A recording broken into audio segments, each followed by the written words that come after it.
రాజమౌళి గారు, మీకు ఇబ్బంది కలిగింది, మీ వీడియో రకరకాల చోట్లకి ఏదో ఇబ్బంది ఉండగలిగి మీరు రిలీజ్ చేయలేకపోయారు. ఎవరి కష్టాలు వాళ్ళకు ఉంటాయి, కాదనట్లేదండి. కానీ ఆంజనేయ స్వామి వినకుండి నడిపిస్తాడు అని మీ నాన్నగారు అన్నారు. అది ఇప్పుడు భావ్యంగా అనిపించట్లేదు మీకు అన్నారు కదా. పోనీ బాహుబలి సినిమాలో కోట్లు సంపాదించారు కదండి శివలింగాన్ని ఎత్తిపించి పాపం ప్రభాస్ గారితో. అప్పుడేమన్నా శివుడి మీద ఏమైనా దానకం చదివారా మీరేమన్నా? ఏ శివాలయానికి ఏమన్నా దాన ధర్మాలు చేశారా?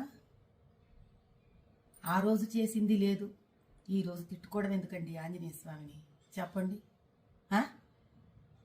కుల వృత్తిలో వ్యక్తులు అంటే కుమ్మరివాడు ఆ కుమ్మరి వస్తువులని, కంసాలివాడు తన కంసాలి వస్తువుని, డాక్టర్ తాను సర్జరీలో వాడే సర్జరీ వస్తువులని, వీటిలన్నిటినీ దైవంగా భావిస్తారండి. భగవంతుడు డబ్బు సంపాదనకి వాడుకోండి, కాదనట్లేదు.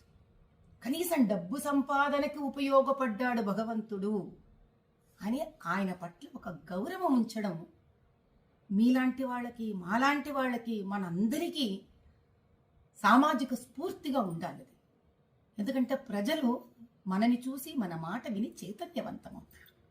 అంత బేలలాగా మీరు ఎవరో ఏదో షాట్లు మీకు కొట్టేశారు కాబట్టి మీకు ఆంజనేయ స్వామి వెనక లేడని మీరు భావించడం, ఆ తర్వాత వెంటనే సమస్య తీరిపోగానే చిన్నపిల్లలాగా వేసేసుకోవడం, ఇంకా నిలకడెక్కడుంది రాజమౌళి గారు మీ అంత పెద్ద మనిషికి కూడా?